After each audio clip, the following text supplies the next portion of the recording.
Okay, that was a difficult loss to bear. You know, I really, my heart went out to the players after that game.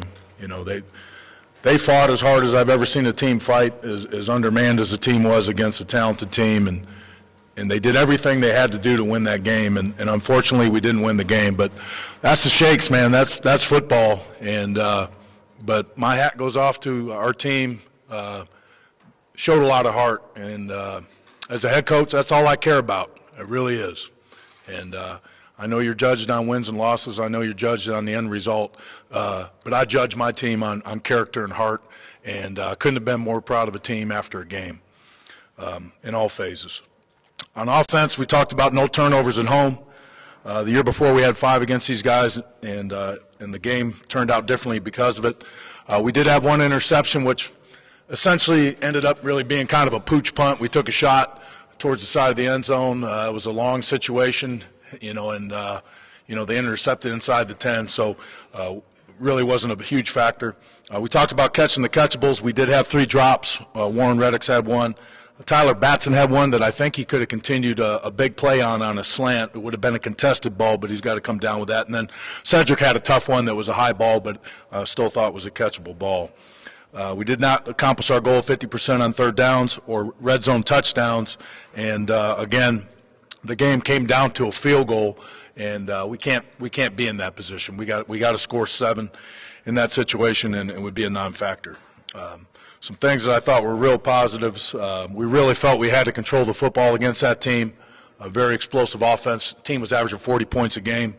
We had our best time of possession output of the year, playing 2 true freshman quarterbacks and a true freshman tailback, and in a banged-up line, and we controlled the ball for 37 minutes, 49 seconds. We also, going into the game, wanted to keep up with these guys in chunk plays. We actually had more than they had. We had 7 chunk plays all around, 4 chunk runs, 3 passes, and La Tech had 6. So we accomplished that goal. We wanted to be in manageable third downs. We did that. We only had 4 negative plays against a D-line that had just been disruptive all year. We held a D-line that, you know, had been leading. There's the story of our season right there. What's up, Jerome? Okay. We held a D-line that had been disruptive in tackles for losses and sacks to no sacks. We did have some penalties that were factors. We had 3 holding penalties. Very athletic front that was on the move all the time. We got caught. 2 of those negated big runs by T.K. Powell. And we had an offensive pass interference call on Jaquan that was offensive pass interference. He led with both hands. I mentioned the drops, but the thing I was most pleased with, this team had been number 1 in Conference USA by a long shot in yards per play versus the run, and stopping teams in the run. And again, you know the group that we had out there. We had 42 carries for 226 yards, 5.4 yards on average. You just don't luck into that. The kids fought their tails off. And because of that, T.K. Powell, he's co-captain of the week. He had 16 carries, 124 yards, 7.8 average, and he also had a 24-yarder called back due to a holding call. So he was outstanding in that game. Defensively, we talked about getting multiple hats with proper leverage to number 28 and number 6, who was also an excellent runner, their quarterback. We held Dixon to 39 yards, 2.1 yard average, and really put some outstanding hits on him. Jimmy Musgrave put some hits on him. Alvin Jones put some hits on him, and I really think that affected him. Driscoll did have some good quarterback reads. He had a 7-yard average, but again, we held him to 42 yards. Overall, production-wise, 119 yards for their offense was a very explosive rushing offense. That was Dixon's average alone, so I thought we did a good job of stopping the run. Driscoll, I think he's a big, strong quarterback. We didn't get too many hits on him. We only had 2 quarterback hits and no sacks, but we did have some good pressure on him, caused him to move. Where I really thought we did a good job, I was very, going into the game, very scared of their receivers. I thought it was the best group that we faced all year. In particular, number 3, 5, and 1. We held number 5 to 3 catches, number 3 to 3 catches. Combined those guys for 50 yards, but number 1 did come through for them with a couple big plays, particular at the end of the half, which was kind of disheartening because it's the 3rd of 4 weeks that we've allowed a touchdown at the end of the half, and those things change momentum in the game.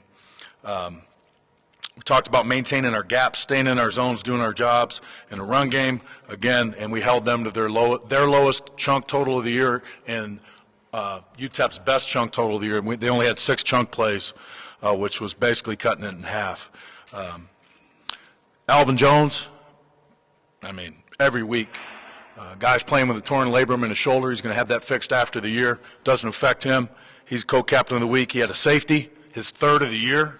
I don't know if I've ever seen a linebacker have 3 safeties. He had 11 tackles, 1.5 tackles for loss, and 1 quarterback hit. This guy's all over the field. He's also going to be co-captain of the week with TK Powell. Gino Breslin had a fumble recovery. And, again, I thought the D-line really played well. I thought they controlled Louisiana Tech's offensive line, and their coach mentioned that after the game. Special teams, I thought Luna was solid.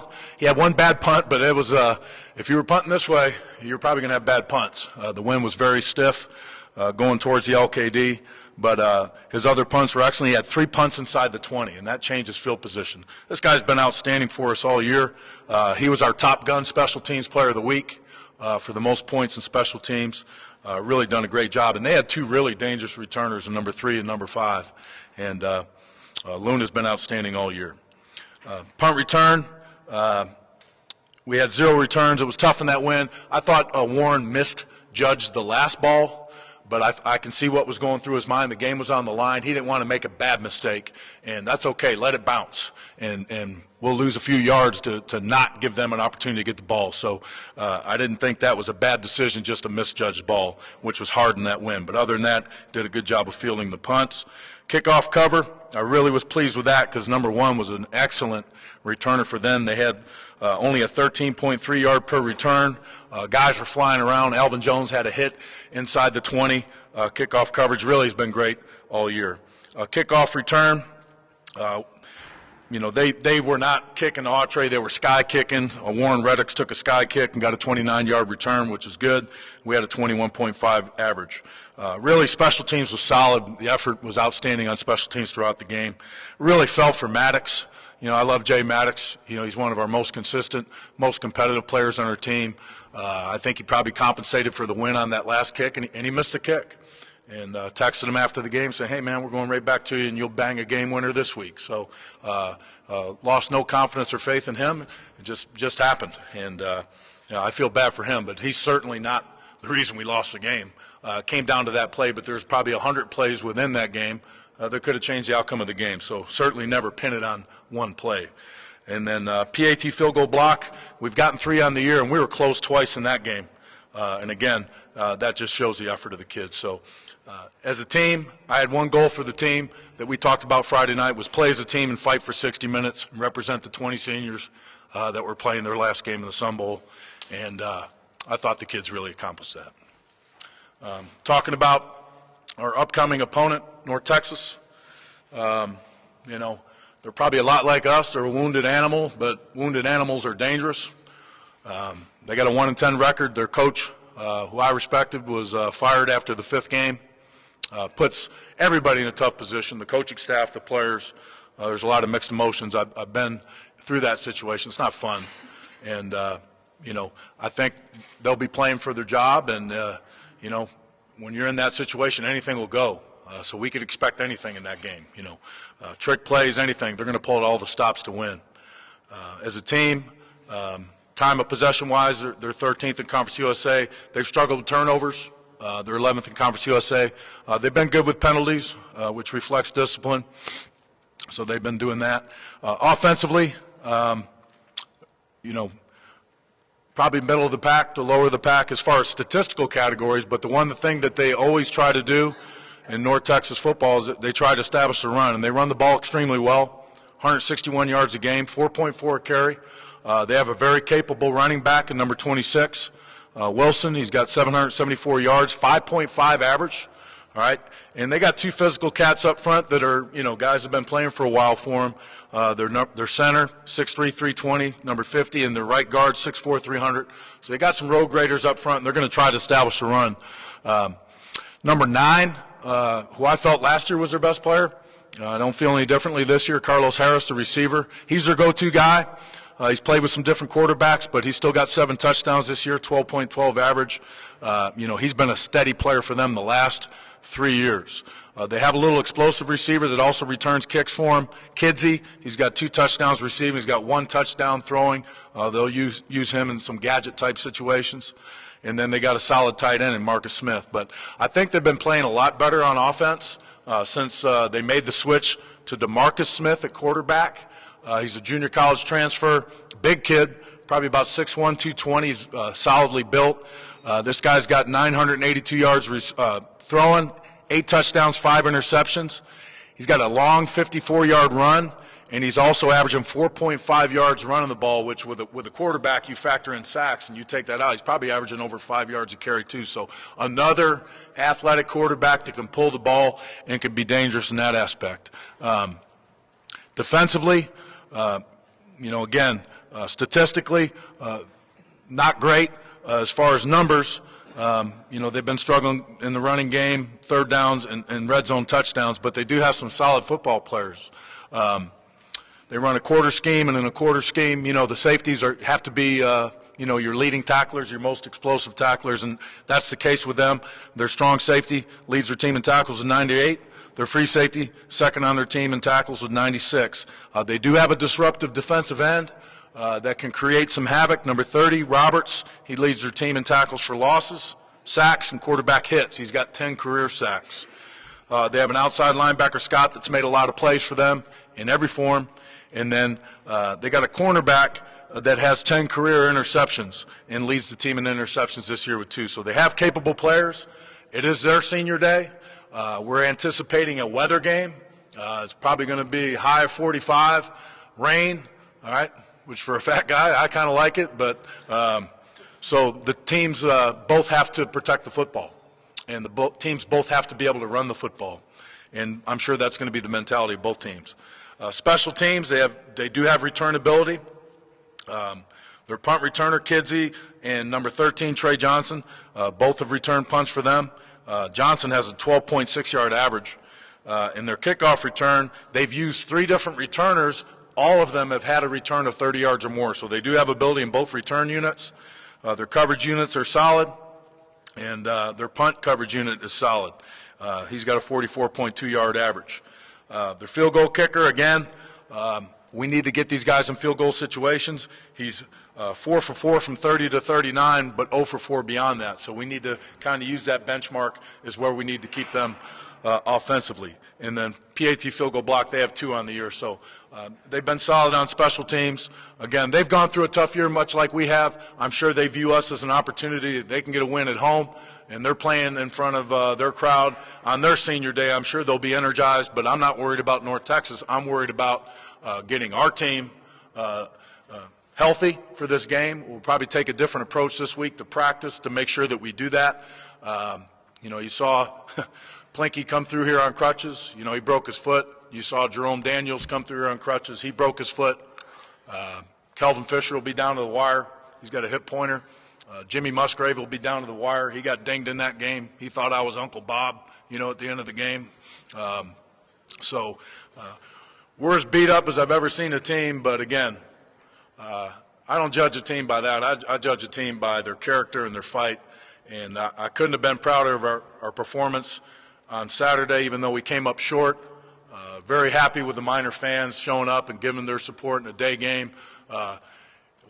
Was kind of funny. I never look up in the stands, ever. And in the second half, I was over by the O-line. I glanced up in the stands. I go, hell, everybody left. And then I looked over to the other side, and it looked like a packed, sold-out Sun Bowl. And then it dawned on me the sun was on the other side. And everybody went over there because it was cold. I was thinking at halftime when we came out, I was like, you know what, let's just go over and take their sidelines. I don't know if Coach Holtz will let me do that, but it was definitely cooler on our sidelines. But we want to finish this season strong for the seniors. We want to finish this season strong for the fans. We'll regroup. Nothing's going to change as far as this program when it comes to discipline or those type things. I do, as a head coach, really have to evaluate where we're heading after the season. I do have to evaluate what I can do to help the program get better. and what I can do to alleviate injuries. I really believe sometimes you can't prevent them, but sometimes if you can, I really got to look into that, and I'll certainly do that at the end of the year. But right now my focus is on North Texas and getting these guys one last opportunity to play together as a team and fight. Any questions?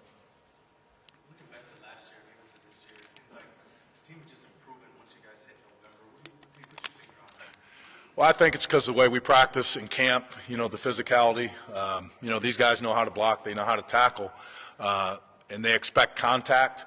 And, if you watch the NFL, the teams that start to separate themselves in December, December ball for them is November ball for us. It's teams that can run the ball. And teams that can run the ball usually later in the year defend the run better. I mean, you notice our defense has been stopping the run better.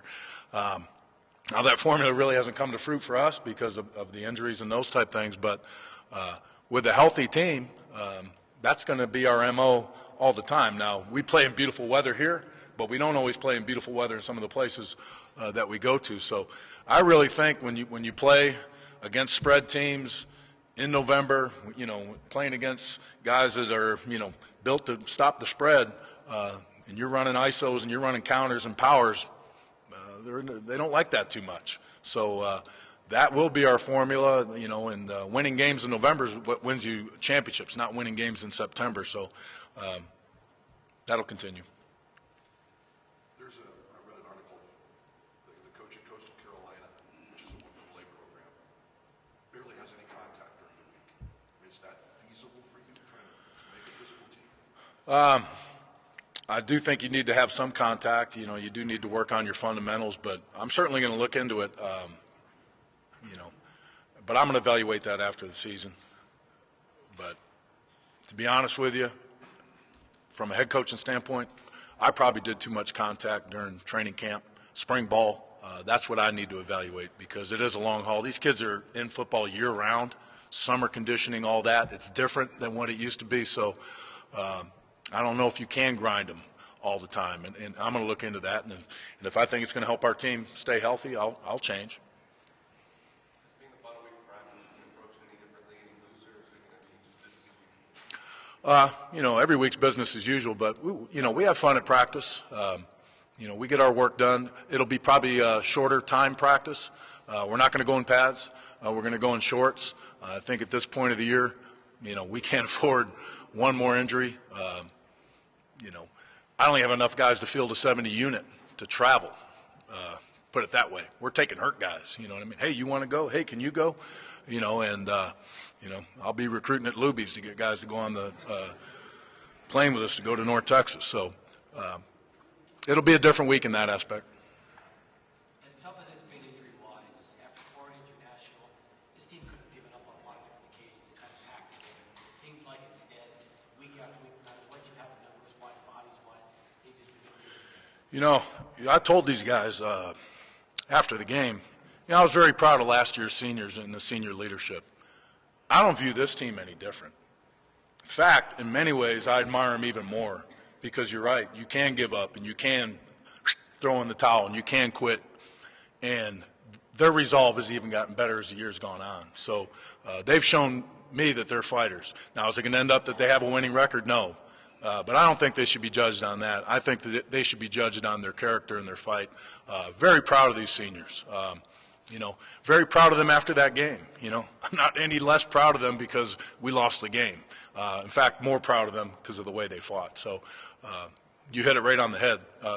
They have fought all year long. And the more their back's up against the wall, the more injuries we've had, the more when it seems more bleak for them, the more they show their character. So that makes me proud.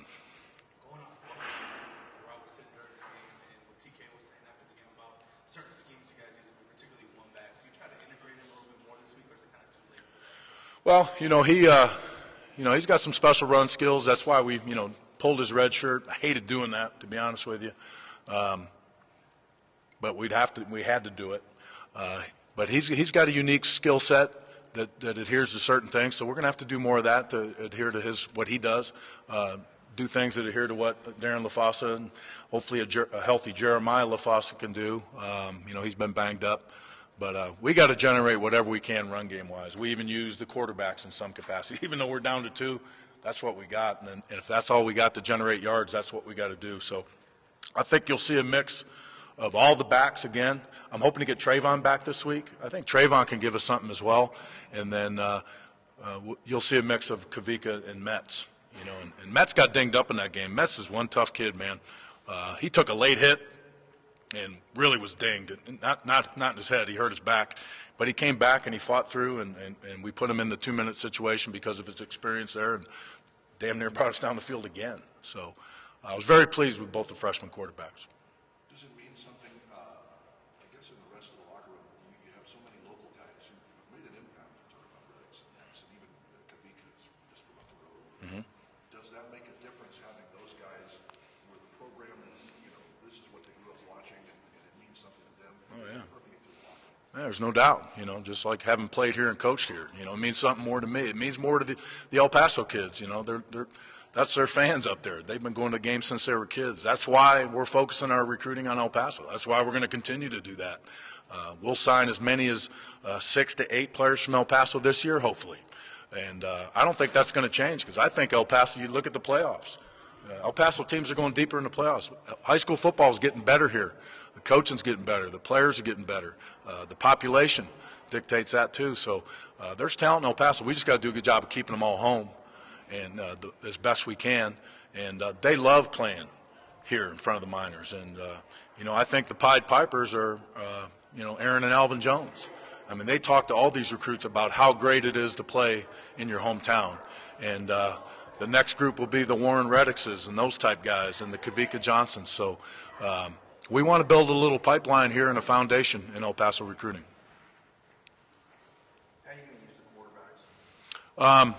Probably similar to what we did. We'll probably mix those guys in. Again, they both do different things well, but they both need to be able to run the base offense, which they did in that game. You know, I don't just view Kavika as a wildcat quarterback, although he runs that package very well. He does other things well. Ryan really does certain things well.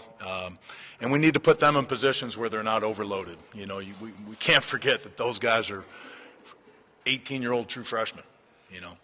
Ryan's a little bit older because he gray-shirted, but they're young kids. Coach Canales predicts the game will be over by 4.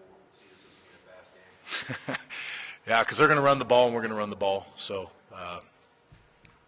that wouldn't be too bad.